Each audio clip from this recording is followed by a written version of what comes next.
কথা শুনে বকুল হাসে, কই তাহার মতো তুমি আমার কথা শুনে হাসো না তো।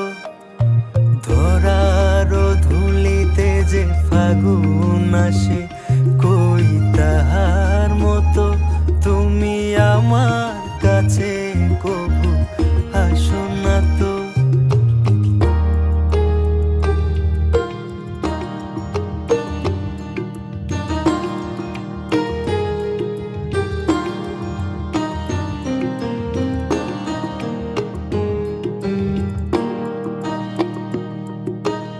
আকাশ পারে ওই অনেক দূরে, যেমন করে মেঘ যায়